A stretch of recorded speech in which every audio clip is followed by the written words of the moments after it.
maneno machache, mwambie Bwana Yesu asante kwa kibali hiki. Inua kinywa chako, fungua kinywa chako na sauti yako inue mbele za Bwana. Mwambie Mungu nakushukuru kwa zawadi ya uhai. Mshukuru Mungu, mshukuru Mungu, mwambie Bwana Yesu asante. Mwambie asante kwa upendo mkuu. Mwambie asante Mungu kwa ajili ya watoto wangu. Mwambie asante Yesu, katika jina la Yesu.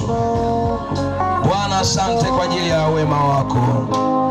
Tunakushukuru kwa kuwa ni mwema, katika jina la Yesu. Unaweza kumpigia Bwana Yesu makofi mengi ya shangwe. Nasema unaweza kumpigia Bwana Yesu makofi mengi ya shangwe. Nasema unaweza kumpigia Bwana Yesu makofi mengi ya shangwe. Nasema unaweza kumpigia Bwana Yesu makofi mengi. Amen. Kabla sijaendelea, ninaomba mnipe maelekezo niwapeleke watoto wapi kabla sijaendelea. Hapa nyuma. Aha. Sasa kama kuna mama una mtoto anaweza kasikia neno la Bwana, mzungushe huku nyuma, huku kuna walimu wanaendelea na mafundisho ya watoto. Pata nafasi nzuri ukae. Na mimi leo ni kwaidi sitakuchosha. Ninawasalimu katika jina la Yesu aliye hai. Ninajisikia furaha mbele za Bwana kukuona kwenye viwanja hivi. Lakini kipekee namshukuru Mungu kwa ajili ya wachungaji wetu. Nimejisikia vizuri kuwa na wachungaji wetu. Na zaidi sana namshukuru Mungu, nimemwona mwenyekiti wa Kasfet Tayomi, Chuo Kikuu cha Dodoma, ndaki ya ualimu, Mheshimiwa Tumaini. Unaweza kutupungia mkono tafadhali? Nimemwona. Mungu akubariki sana kwa upendo wako. Lakini pongezi zangu pia kwa wana Praise Living Hope. Mungu awabariki sana kwa moyo wenu wa upendo. Na Mungu ambariki kila mmoja aliyepata muda wa kufika kwenye viwanja hivi. Serikali ya Jamhuri ya Muungano wa Tanzania, tunawashukuru kwa moyo wenu wa upendo kutusaidia kuendelea kuwepo mahali hapa. Mungekataa huenda tusingefanya jambo hili. Mungu ambariki sana na mwenyekiti wa mtaa huu. Abarikiwe, akisema ipata neema ya wokovu kwa aliko pia. Haleluya. Amen. Naomba tuendelee na somo, nifundishe kidogo alafu tukahubiri. Leo nitafundisha kidogo. Naomba utege tu sikio. Ya, kinanda ni vizuri. Tulianza kuona ni kitu gani kinachoifanya damu ya Yesu iwe ya tofauti kupita damu zote.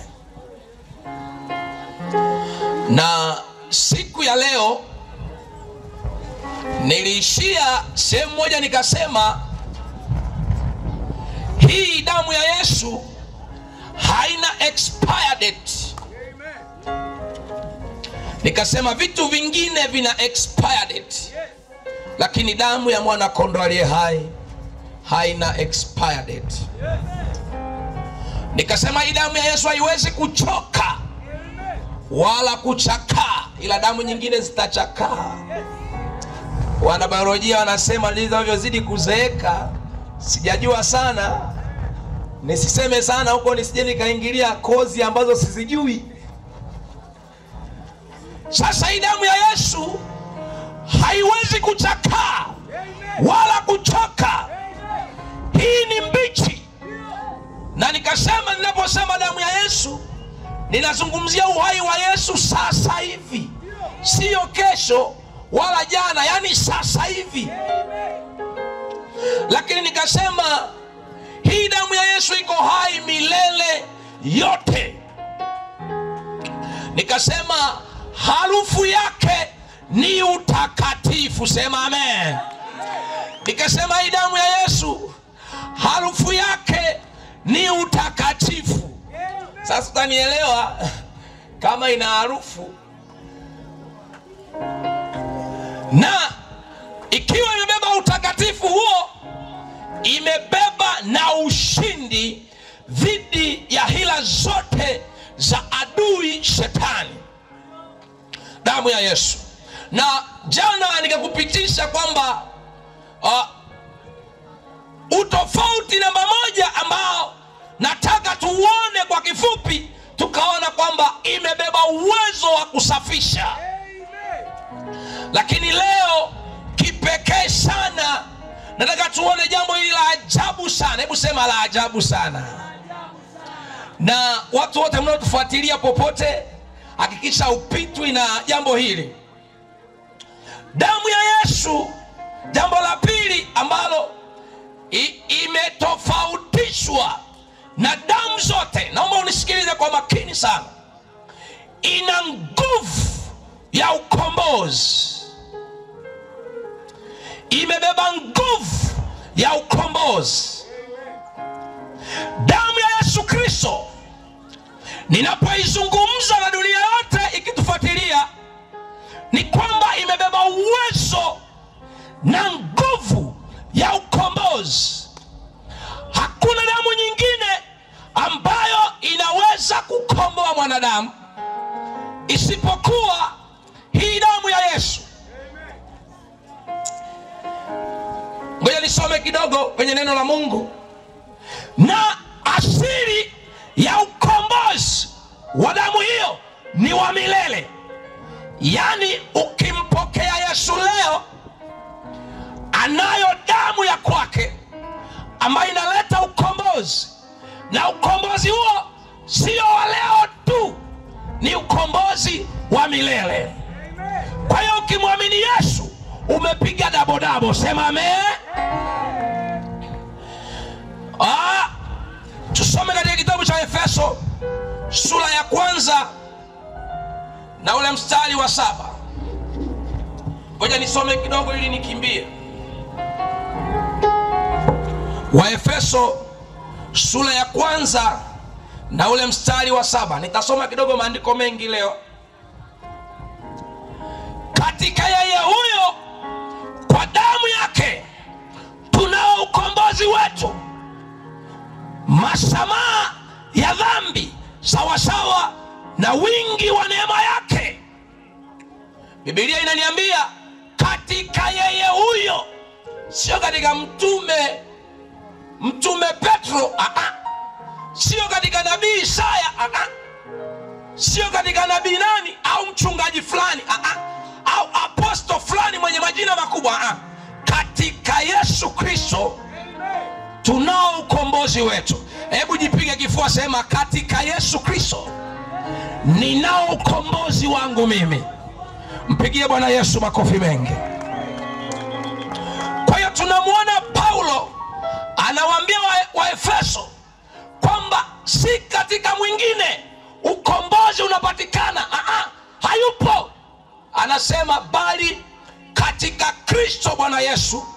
Maana yake binadamu wa Tanzania, Mtanzania na makabila yake yote, akimwamini Yesu, katika Yesu Kristo tunapokea ukombozi wetu.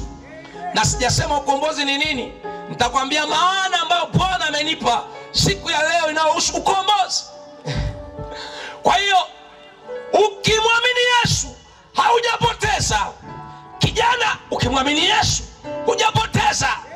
Mama, ukimwamini Yesu hujapoteza. Baba, ukimwamini Yesu hujapoteza.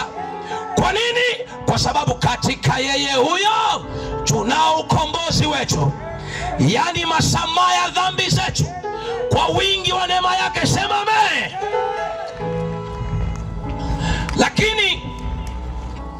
Lakini sio hivyo. Tusome tena, nimalize kusoma ili ndo nitembee moja kwa moja. Kitabu Kitabu cha Ufunuo wa Yohana sura ya 5 na mstari ule wa 9. Na nikuhakikishie, hata kama unatufuatilia kwa njia ya mitandao ya kijamii, kama una changamoto yoyote, weka imani, amini haya ninayoyasema. Kuna moto utapita hapo ulipo, na nguvu za Mungu zitakusaidia hapo ulipo. Itakuwa kama historia kwenye maisha yako. Biblia inasema katika mstari wa 9, ile sura ya 5 kitabu cha Ufunuo, Yohana anasema, nao waimba wimbo mpya wakisema, wastahili wewe kukitwaa hicho kitabu na kuzifungua muhuri zake, kwa kuwa ulichinjwa. Biblia ya Kiingereza inasema vizuri, lakini ngoja ni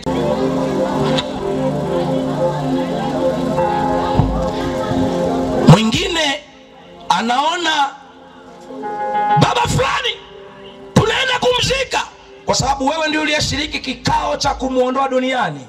Wewe na wewe hatia ndani. Hatia hii hakuna mwanasaikolojia yoyote duniani mwenye uwezo wa kukusaikolojalizimu. Kama ni Kiingereza sahihi sijui.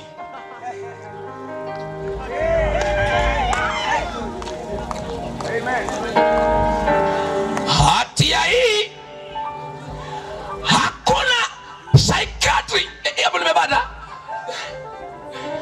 ambaye anaweza kukufanyia hiyo sijui mental nini ikaweza kufutika kwenye moyo wako, isipokuwa jioni ya leo nina neno na wewe unayesikia. Iko damu ya msalaba wa Yesu. Ukimwamini Kristo, inapita mpaka kwenye moyo wako, inafuta hatia zote.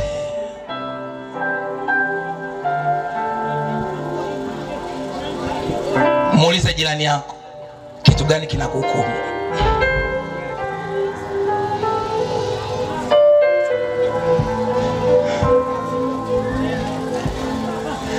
Mtu mwingine,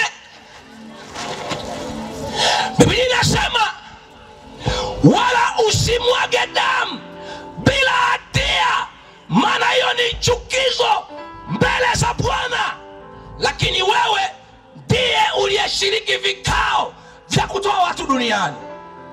Kwa hiyo kila ukisikia tunahubiri injili unasikia tunakusema tu. Hatukusemi, tunataka tukusaidie kwamba iko damu ya Yesu inaweza kukusaidia.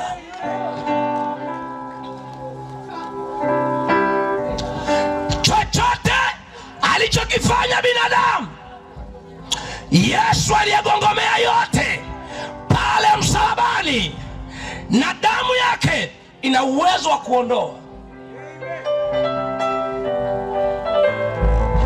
Unaweza kuona mtu ni mfanya biashara mkubwa sana, lakini kumbe nyumbani katoto kanafanya hivi.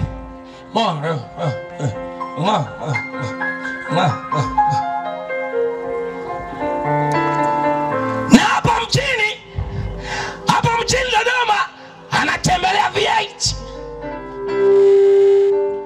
lakini kwake analalaga chini. Hizi nyumba hizi mnazoziona na majengo mabati msijui ya blue haya, zingekuwa zinasema watu wanalalaga kwenye vitanda au kwenye sakafu, usingeenda hata kununua bidhaa kwa yule jamaa. Hatia. Nani amponye mwanadamu na hatia? Nina majibu jioni ya leo. Anaitwa Kristo Mwokozi, ambaye ameshinda kifo na mauti na kuzimu. Kuzimu anajua kwamba damu ya Yesu iko hai. Wewe unamhukumu mwanadamu, usimhukumu mwenzako. Nani alijua Saul angekuwa Paulo? Nimekuletea kwamba hata yeye anayepiga nini zile, bado Yesu anamtaka. Haleluya! Iko neema ya ajabu mno, uko upendeleo tumepewa na Bwana. Ya kwamba ukija kwake hatia zote zinafukuzwa ndani yako. Unajua unatakiwa kufanyaje? Usibaki huko nyumbani kwako. Leta mambo yako yote kwa Yesu. Analo tangazo jema. Yesu ana tangazo moja inasema, sema tangazo, tangazo. Hili ndo tangazo ambalo huwezi kulipata popote. Tangazo lake inasema, njooni kwangu ninyi nyote msumbukao na wenye kulemewa na mizigo ya dhambi, na mimi nitawapa pumziko. Ina maana Yesu ni pumziko. Yesu ni pumziko. Wewe kijana mmoja alikuja kuchimba kisima nyumbani. Hatia, niko kwenye hatia jamani. Hatia. Alikuja kuchimba kisima nyumbani. Wakati anachimba kisima nyumbani, nilikuwa nasikia kumshuhudia Kiwat haiwezi kulipa. Kenya nchi haiwezi kulipa. Hata bajeti ya nchi yoyote haiwezi kulipa madeni ya dhambi isipokuwa damu ya Yesu pekee. Hii ndio inatulipia bure kabisa. Sema amen. Kwa nataka kutangaza nini? Na kutangaza hivi ya kwamba mwanadamu ili awe salama anamhitaji Yesu, ili damu yake Yesu ije imlipia madeni, na deni hilo lingekuwa ni mauti. Ukimpokea Bwana Yesu, mauti inakaa mbali na watoto wako, mauti inakaa mbali na uzao wako, mauti inakaa mbali na biashara yako, mauti inakaa mbali na ukoo wako. Ukimpokea Bwana Yesu unafungua mlango. Tunaposema mauti ni kukosekana kwa uhai wa kitu. Kama ni biashara itakuwa iende, kama ni mahusiano na wote atakuwa anapotea. Lakini ukimpokea Bwana Yesu, mauti inakaa mbali, kupotea kunakaa mbali. Yesu anaingilia kati, analeta maajabu. Anamalizia kwa kusema madai. Uko hapotolewa damu za mbuzi. Ngoja nikufundishe elimu hii ya mwisho, afu nimalize. Inapotolewa sadaka, kwa mfano mtu akileta ng'ombe kwa mganga wa kienyeji. Sisi kwetu tulikuwa waganga wa kienyeji bwana. Kwa msio mnashangaa nikiwa nasema hivi vitu. Ukileta ng'ombe, au siku moja nilikuwa napita njia fulani, nikakuta pale njia panda ile nazi imevunjika pale. Sasa uchawi sio ile nazi. Uchawi ni maneno yaliyokuwa yanatamkwa wakati ile nazi inapigwa pale. Yale maneno yalikuwa yanatamkwa, ile ndio uchawi. Sasa ule uchawi huwa unatolewa sadaka maalum. Ikitolewa hiyo sadaka maalum, yanakuja mapepo, majini yanakuja, yanafuatilia yale maneno. Kwa hiyo anatoa sadaka, sema Gideoni akisafiri anguke na bodaboda afi. Gideoni akisafiri, kwa mapepo yanakuja, yanafuatilia Gideoni na safari zake anguke. Sasa sikiliza, dawa yake ni nini? Dawa yake ni damu ya Yesu. Hii damu ya Yesu yenyewe huwa inadai, inasema mimi nina agano la milele. Mimi Gideoni ni wa kwangu, Gideoni sio wa kwenu. Lakini ukimkataa Yesu, hata hivi ninavyoongea hivi, kuna kitu kinadai.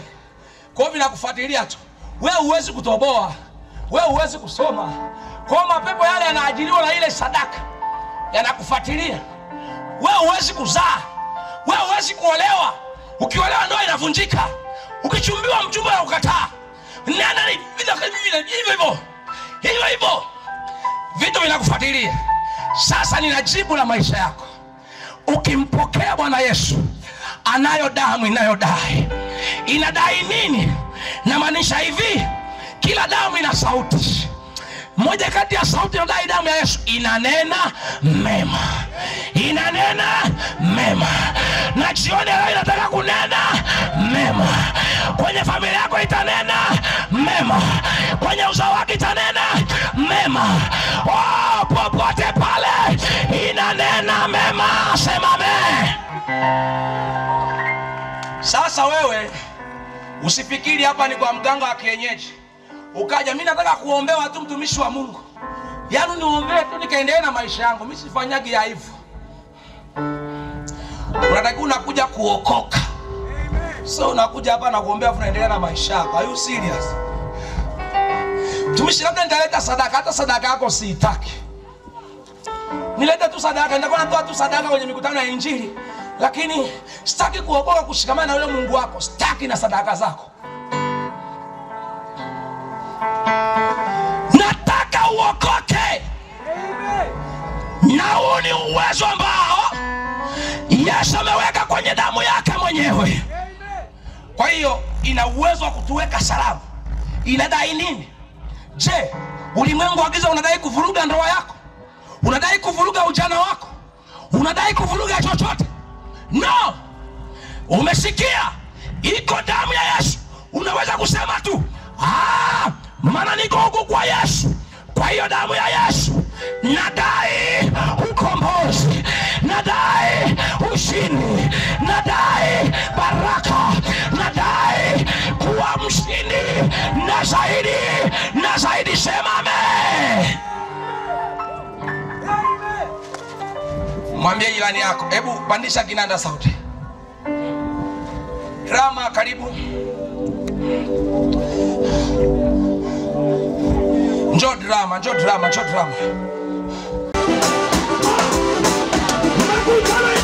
Nifuatisha maneno machache. Naomba nimshukuru Mungu kwa ajili ya hawa kwanza forodheni watafuatisha maneno haya machache. Bwana Yesu, nakushukuru. Amen. Amini imekuwa.